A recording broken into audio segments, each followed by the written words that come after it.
this video, I'm going to show you how you can fix can't install Amazon Alexa app from Google Play Store. If this video helps, please like and subscribe. To fix this issue, first you need to go to your Google Play Store, tap on it to open. You need first to make sure you are logged in with the Gmail account before you search for your app. However, if you are unable even after logging in, then tap on your profile icon and go to settings. From settings, look for network preferences, and under this, look for app download preference. Here, choose this first option over any network. This will ensure you can download apps via the current network you are connected to. Tap on OK to save the changes. Once you're done, try installing your app and everything should be okay. However, if network was not the issue, then the problem might be with Google Play Store app itself. For that, we need to troubleshoot it by going to settings.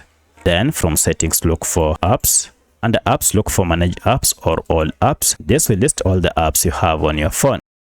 From the list, search for Play Store, and here it is. Now here, go to force stop app and then go to clear data and choose clear cache and okay. Once you're done, restart your smartphone, and now if you go to Google Play Store, open it, then launch search and search for Alexa. Now if I run my search, you can see I'm taken to Amazon Alexa here. Now we can install the app. So if I tap on install, now you can see I'm able to download and install this app. However, at this point, if you still have any challenge, then you might want to free up space if it is the issue on your phone. And now you should be able to download and install Amazon Alexa app on your smartphone. So that's how you can fix can't install Amazon Alexa app from Google Play Store. Now, as you can see, I have the app installed. So that's how you can fix can't install Amazon Alexa app from Google Play Store. If you have any other question, kindly let me know in the comment section. Otherwise, thanks for watching and let's meet in the next video.